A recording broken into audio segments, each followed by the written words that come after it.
Welcome back to the morning show here on Arise News. I'm Reuben Abati. I am Oji Akpi. Joining us now for more conversations in the political sphere is happening Dr. here. Muiz Banire, former National Legal Secretary of the All Progressives Congress. Dr. Banire, good to have you in this studio. Good morning. Good morning, my pleasure. Let's start with Lagos State because that's your base.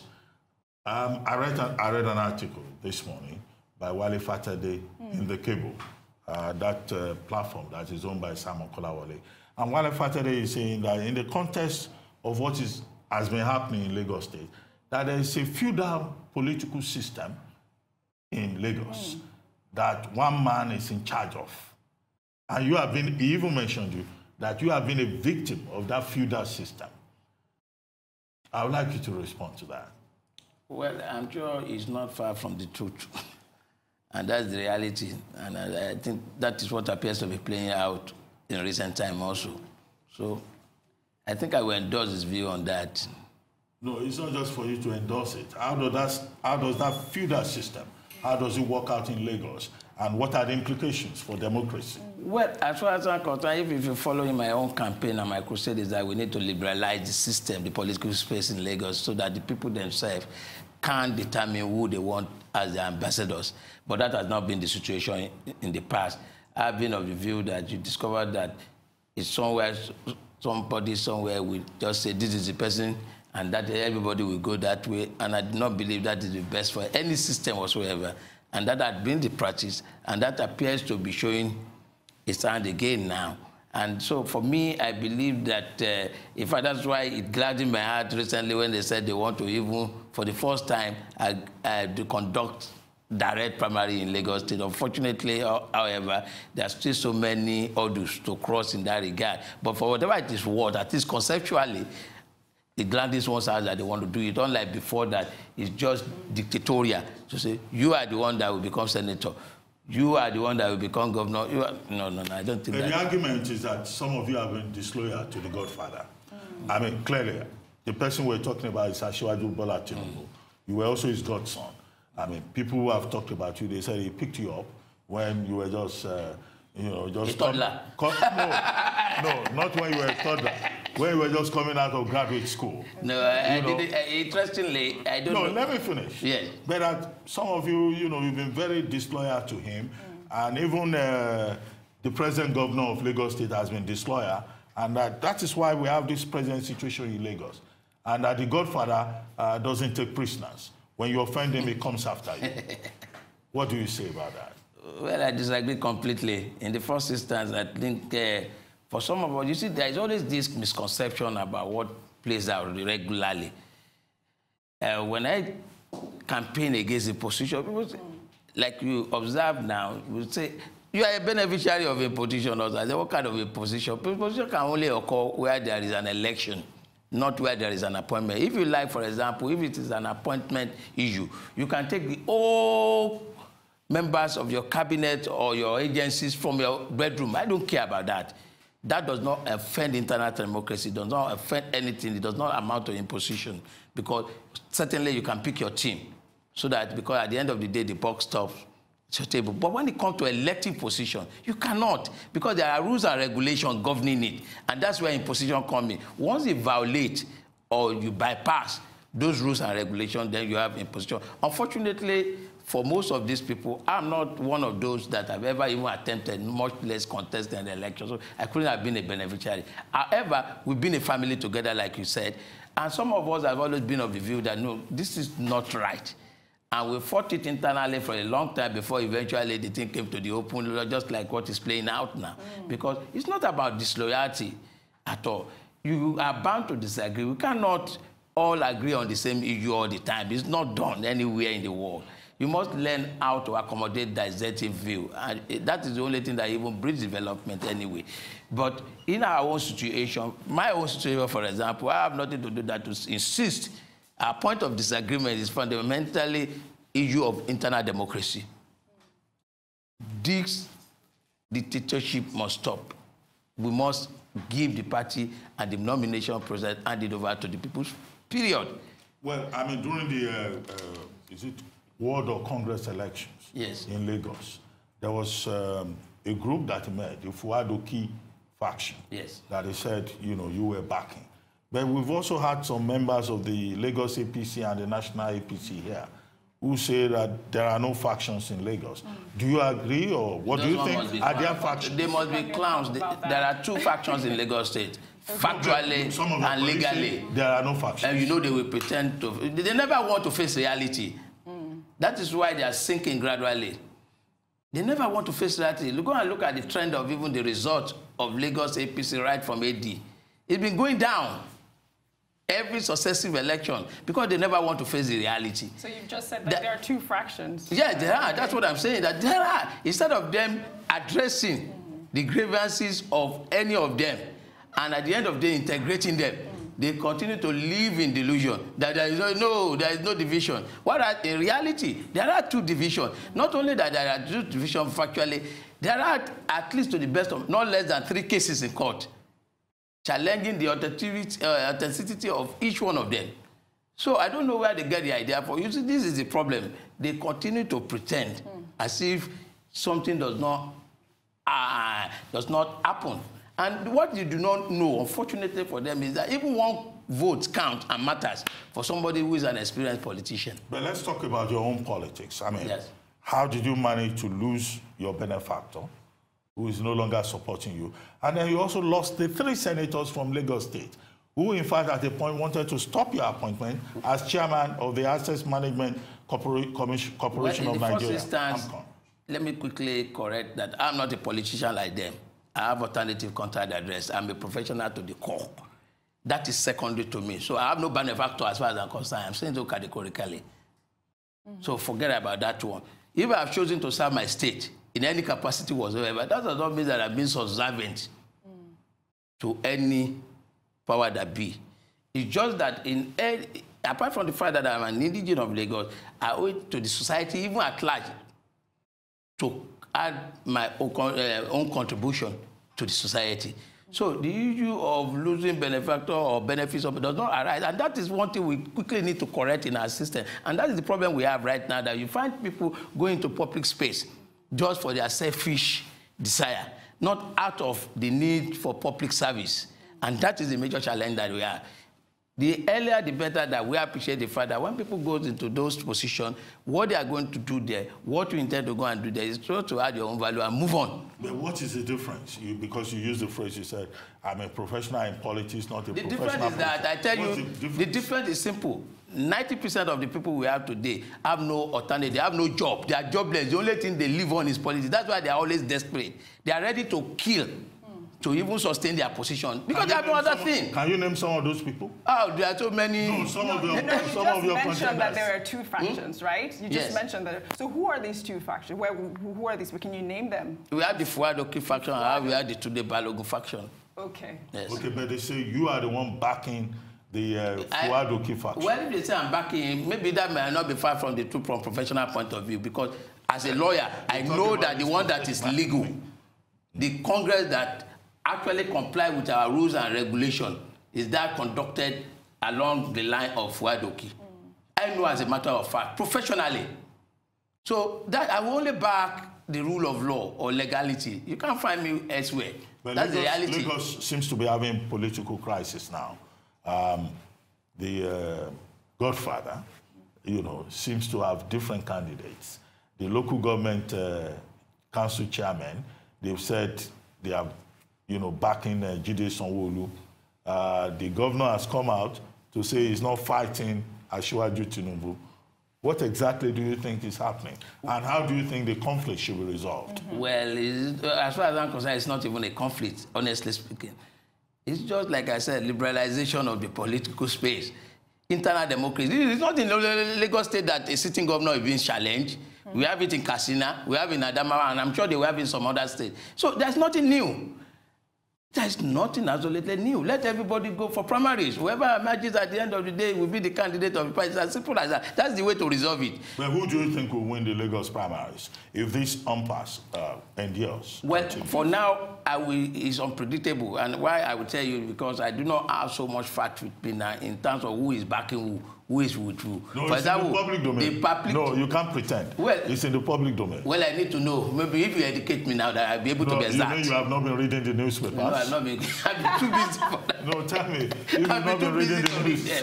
I've been too busy. No, you can't run away. Okay, I mean, because you are an insider. Who is backing who? Then I will be able to give you exact answer. No, you should tell me. You are the insider. I don't know. I'm outside. In Lagos politics, I'm not an insider for now.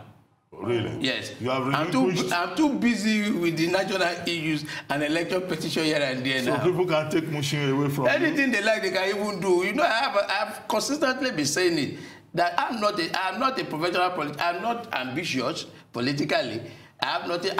Is that things must be done properly. That's our position. Looks like you are making money from Abuja and from your practice. My practice is very sweet. I must confess to you, very sweet. So that's the only one I can't toy with it. Any other one, they can go to places. But let me ask you a few national questions. Yes. I mean, the APC, the party that you are identified with, yes, and that you have been supporting. Yes. There's this concern that the APC is not doing well. You guys come with a lot of rhetoric, but honestly, how do you assess this government? I mean, honest, professional, intellectual, academic response. Well, if it's academic response, then I will tell you, because that is dangerous. No, because, that will not be pragmatic. No, because I'm asking for honesty, scientific, evidence-based. No, it is academic. Well, if it's evidence-based, then you have to take them one by one. Okay. In which you have to take them sectorially. Yes. But my position, honestly speaking, is that it's unfortunate and regrettable that even while we were campaigning, I used to wonder that all these promises that we are making, are you sure that we'll be able, because the expectation suddenly became so high that right now the challenge we have is to meet this expectation of the people. And that's why, because for me, from my own experience in government, you need at least the first 2 years minimum to even understand what is going on around you in government before you now start building and placing block upon block. But unfortunately, a lot of people believe that we'll be able to perform some miracle within 1 year or 2 years at the end of the day now. And that is where the disconnect, in my view, is. And unfortunately, I'm not too comfortable with our communication strategy. It's not great enough for people to understand what we have even been doing. Because it's like, for me, if you ask me in summary, I would just say, look, all that is being done substantially is to lay the foundation for greater Nigeria. That's my view. Okay. How do you think we can instill discipline in the political sphere in Nigeria? A lot of things needs to be done. Honestly, a lot of things needs to be done. But in the first instance, we must ensure that we have independent candidacy. That is very fundamental and crucial. We need to get rid of godfatherism. Yeah. In fact, now, most godfathers have turned into emperors all over Nigeria. And we are having challenges in virtually all of them. And that is a major issue. Until we eliminate that... Do you think we should change the name of the lion to the emperor of Bodilon? Well, Emperor Bodilon, who are those people? I don't know them. No, you don't know? I don't you don't know your own benefactor. No, you know, I've corrected that one. Okay, quickly, let me ask you. Yes. I mean, in Lagos now, we have a three-way fight in the APC. Who is your favorite? Ambode, Jide Sanwo-Olu, or Amzat, or Bafemi Amzat.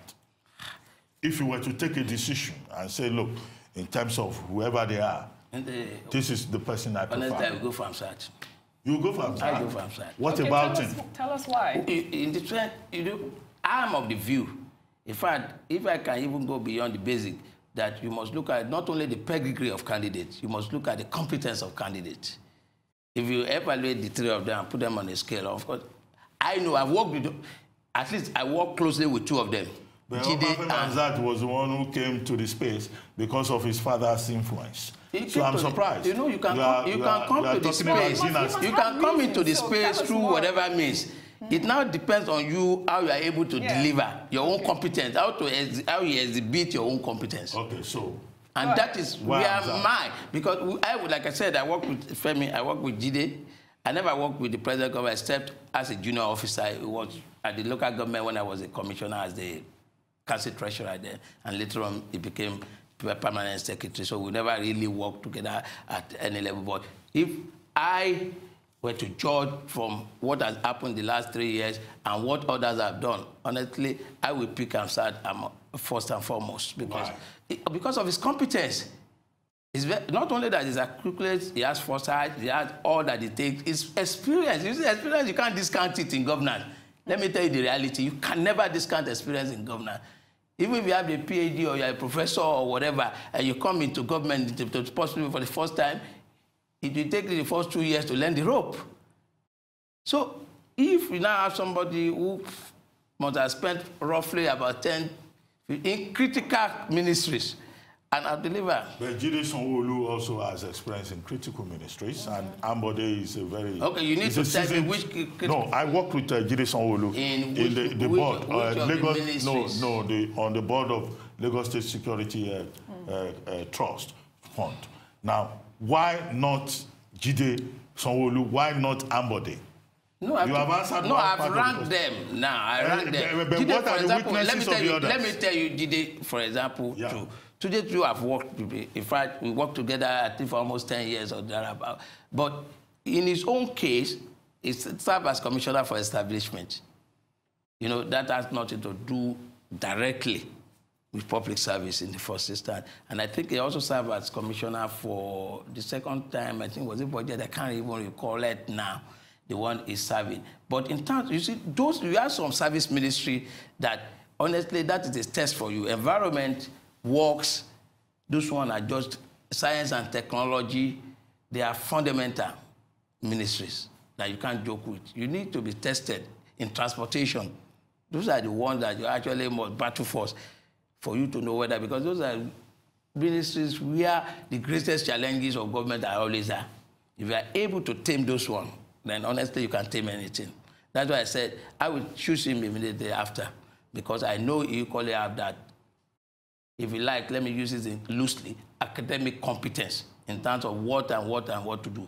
I cannot discount his ideas. So what do you have against the governor? No, the incumbent? You see, in the first instance, he has personal animosity for me, which I have no regret. I don't grudge people for that. So it's mutual? No, it's not even mutual. Because if it's mutual, by now, I would have been all over the whole place, but I have learned how to just ignore people. But in terms of delivery, I'm pained. I'll give you an example. I work as Commissioner for Environment in this state. I know what I left behind, and I know where we are today, for example. I work in the Ministry of Transportation. I know what I left behind then and what is happening now. I do not believe in what is going on at all. And I've said it severally, in several fora, that most of the things that they are implementing are things that are not of priority, that are not even, that do not have any nexus with the common man. We have bus stop shelters in Lagos all over the whole place. Since the last almost 3 decades or 4, most of them are not being used. Majority of them. If you enforce that one, we are building new bus stop shelters to do what? That people will not use. I saw the new buses they bought. Those are not mass transit buses. We are a mega city. There is nowhere where there is a mega city you buy that kind of buses. Even in the last almost 2 decades, we move away to mass transit buses. Those are not mass transit buses. That's not what you need. Okay. Look at LASMA. The state of LASMA today is unimpressive. What's your long-term personal strategy? Are you likely to reconcile with the Godfather, with Asiwaju Tinubu, or you want to dethrone him, as some people have been claiming that's your ultimate ambition? In the first instance, we are not quarreling. We are only disagreeing. And that is bound to happen anytime. Okay. So, as far as I'm concerned, we are disagreeing on principle. And that is what people don't understand, that you have a right to disagree on principle. So, as far as I'm concerned, I'm not fighting. Even the governor that we just said that, it's not a personal thing.